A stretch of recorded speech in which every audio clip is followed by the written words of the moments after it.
కనుగొన్న బలం, బలహీనంలో కనుగొన్న బలము.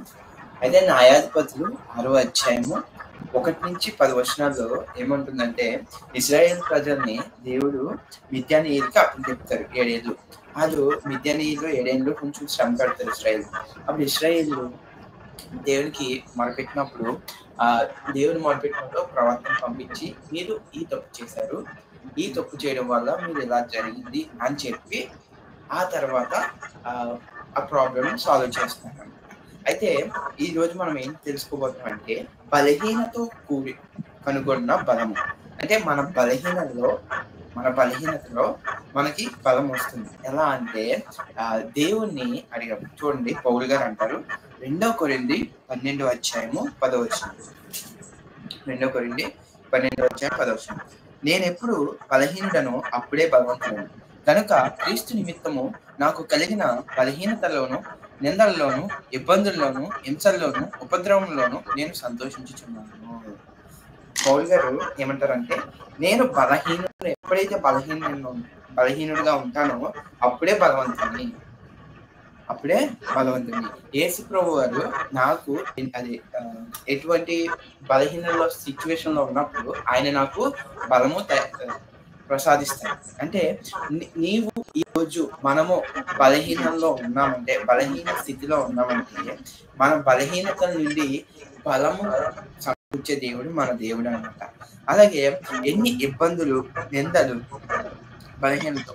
బలహీనతలోను, నిందల్లోను, ఇబ్బందుల్లోను, హింసల్లోను, నిందలు, ఇబ్బందులు, హింసల్లోను, ఉపద్రవంలోను అంటే ఆపదల్లోను నేను సంతోషించుచున్నాను. ఎందుకంటే యెహోవా నాకు తోడై ఉన్నాడు. యెహోవా నాకు తోడై ఉన్నప్పుడు అవమానాలు, నిందలు, ఉపద్రవములు, హింసలు ఇవన్నీ నాకు ఏమీ ఇబ్బంది పెట్టవు అని, అవన్నీ నాకు ఇంకా సంతోషాన్ని ఇస్తాయని పౌలు గారు చెప్తున్నారు అన్నమాట. అయితే ఈరోజు మనం కూడా ఎటువంటి బలహీనంలో ఉన్నామా మనము, అటువంటి బలహీనంలో ఉన్న మనకి బలము సమకూర్చే దేవుడు మన దేవుడు అన్నమాట. కాకపోతే మనం ఏమని అంగీకరించాలంటే, దేవా నేను బలహీనుడిని, నాకు బలం లేదు, నీ బలము నాకు ప్రసాదించు అని మనము దేవుడిని అడగాలి. అలా అడిగినప్పుడు మన బలహీనతల నుండి ఆయన బలమును సమకూర్చాలన్నమాట. అయితే మనం ఎవరుగా ఉన్నాం కాబట్టి మనం ప్రతి ఒక్క చిన్న విషయంలో కూడా దేవుణ్ణి అడగాలి. ప్రతి ఒక్క చిన్న విషయం కూడా ఏదైనా ఆరోగ్య విషయమైనా, చింతైనా, ఏదైనా సరే దేవుణ్ణి మనము అడగాలి. అడిగినప్పుడు ఆయన మన చింత యావత్తును తీరుస్తారనమాట. దేవుని మనం ఎప్పుడు తప్పు చేసి చూడకూడదు. దేవుడే అన్ని, అంటే దేవుని మనం ఎప్పుడు హెచ్చులో చూడాలి. మనము ఈ సమస్య దేవుడు తీర్చలేదులే అని మనం ఎప్పుడు అనుకోకూడదు.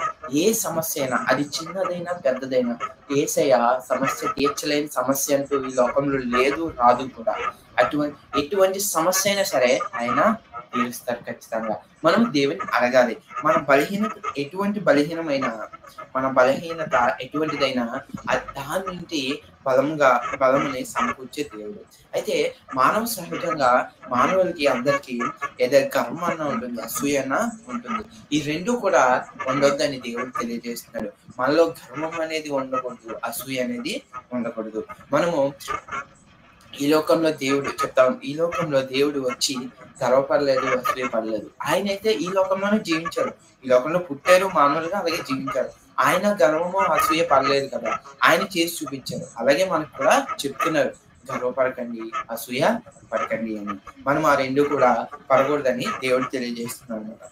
అయితే మనము హీన దశలో ఉన్నప్పుడు ఏంటి నాకే ఈ బలహీనత, ఏంటి నాకే అనారోగ్యము, ఏంటి ఈ బలహీనత నుంచి నాకు విడుదల పొందదా, ఈ బలహీనతను చూసి అందరూ నన్ను ఎగతాళి చేస్తున్నారు, ఈ బలహీనతను చూసి నన్ను నవ్విస్తున్నారు అని మనలో మనం దిగులు పడకుండా దేవునికి చెప్పాలి. దేవా, ఈ బలహీనత నన్ను ఎంతో బాధపెడుతుంది, ఆ బలహీనత నుంచి నాకు బలము దయచేదేవా అని ఆయన్ని మనము అడగాలన్నమాట. అయితే ప్రస్తుతం ఉన్న బలహీనత కష్టంగా ఉండొచ్చు, కానీ భవిష్యత్తులో అదే నీకు మంచి జరుగుతుంది. ఈరోజు మనం ఏ బలహీనతలో ఉన్నా కొంచెం కష్టంగా ఉండొచ్చు, కానీ భవిష్యత్తులో అదే మనకి మంచి జరుగుతుంది. మనము మన అసమర్థతని గుర్తిస్తే దేవుని యొక్క సామర్థ్యాన్ని మనము కనుగొనగలము. ఎందుకంటే మన అసమర్థతలో చేయలేని కార్యాలు దేవుడు సామర్థ్యతలో మనము చేయగలము. దేవుని అడిగినప్పుడు ఆయన మనకు ఇస్తాడు, ఇచ్చిన దాన్ని ఆయన తీసుకువెళ్ళరు. అయితే దేవుడు వాడుకుంటాడు మంచి వారిని, ఎవరైతే బలహీనులుగా ఉన్నారో వాళ్ళు వాడుకుంటారు. కాబట్టి ఎగ్జాంపుల్ గా మోషే గారిని చూడండి.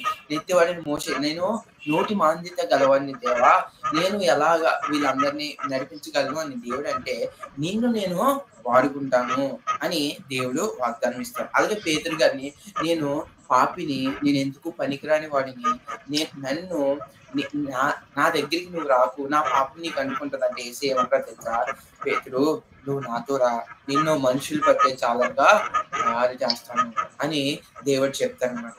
అయితే మన బలహీనత నుంచే దేవుడు మనల్ని వాడుకుంటారు. అయితే ఆయన ఎలా వాడుకుంటారంటే, యెహోవా మనకు తోడై ఉన్నాడు కాబట్టి మనం బలవంతులము. ఆయన తోడు లేకపోతే మనం బలవంతులం అయితే కాదు. అందుకని దేవుడు కొత్త నిబంధనలు వచ్చేసరికి ఎవరైతే తమను తాము తగ్గించుకుంటారో వాళ్ళని దేవుడు హెచ్చిస్తాడు. అలాగే తమను తాము తగ్గించుకుని నేను పాపిని ప్రభువాన్ని ఒప్పుకుంటారో దేవుడు హెచ్చిస్తాడు. మనం క్రైస్తవులుగా ఉన్నాం కాబట్టి మనం దేవుని మీద డిపెండ్ అయి ఉండాలి. అయితే మనం దేవుని కోసం నిలబడాలి, అద్భుత కార్యాలు చేయాలి. అయితే చూడండి, నేను గ్రూప్ లో ఒక ఫోటో పెట్టాను. ఆమె మికెల్ అనే ఒక గొప్ప దైవజనురాలు. ఆమె వెస్ట్రన్ కంట్రీ ఆమె. అయితే ఆమె కళ్ళు నల్లగా ఉండేవంట.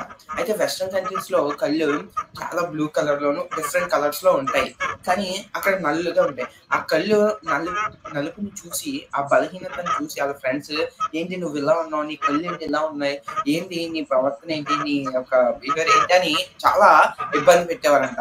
అయితే ఈమె ఎలా ప్రార్థన చేసిందంటే, దేవా నేను పొద్దున్న లేచేలోగా నా నల్లని కళ్ళు నీళ్ళలోకి మార్చేదేవా అని ప్రార్థన చేసేసి పొద్దున్న లేచి చూసేసరికి ఆ యొక్క కళ్ళు నార్మల్గా ఉంది అన్నమాట. అయినా సరే చాలా చింతించిందంట, దేవా ఏంటి దేవా ఇలా జరుగుతుంది అని.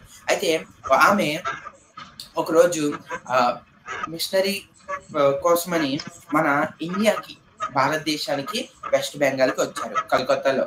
అయితే కలకత్తాలో ల్యాండ్ అవుతుండగా ఇండియాలో అందరి కళ్ళు నల్లగా చూసి, దేవా దేవా ఈ భారతదేశానికి పరిచయం చేయడానికి నా కళ్ళు నల్లగా పుట్టించావు అని దేవునికి వందనాలు చెప్తున్నాను. ఆవిడ ఎంత గొప్ప దైవజనులు అంటే అమ్మ, ఆ రోజుల్లో వెస్ట్ బెంగాల్లో యోగిని వ్యవస్థ అని ఒక వ్యవస్థ ఉండేది. ఆ వ్యవస్థ అంటే పేదరికంలో ఉన్న అమ్మాయిల్ని దేవుడికి ఇచ్చి పెళ్లి చేసేసి డబ్బులు ఇచ్చి కొనుక్కొని దేవుడికి ఇచ్చి పెళ్లి చేసేసేవారు. అటువంటి వ్యవస్థలో ఉన్నప్పుడు ఈమె అక్కడ వెళ్ళింది.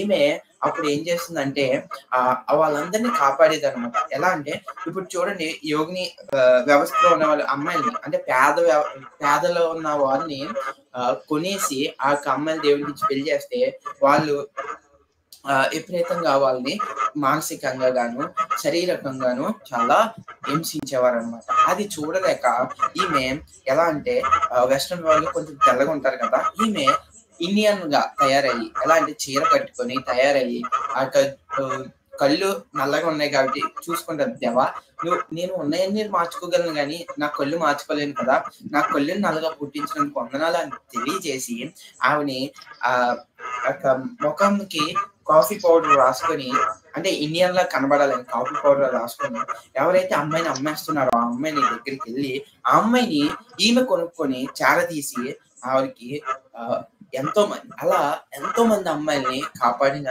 ఆ గొప్ప దైవజనులు ఈమె.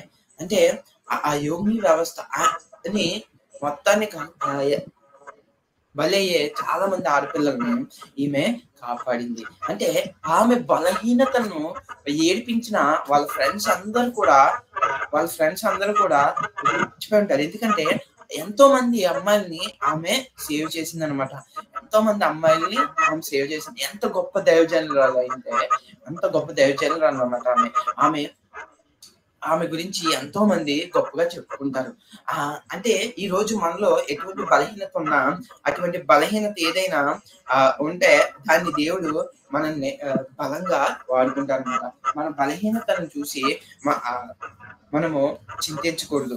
ఆ బలహీనతలనే దేవుడు గొప్పగా వాడుకుంటారు. ఈ యొక్క చిన్న వాక్యము దేవుని దీవించమని కోరుచున్నాను. అయితే ఇవాళ సండే కదా, వర్షిప్‌లోకి వెళ్దాం. మనము దేవుణ్ణి అడుగుదాం, దేవా నా యొక్క బలహీనతల నుండి నాకు బలము దయచే దేవా. నాకు నా యొక్క బలహీనత నుంచి నాకు విడుదల దయచేయి. వాటి నుంచి నాకు బలం దయచేదేవా అని దేవుని మనము అడుగుదాము. విరిగి నలిగిన హృదయంతో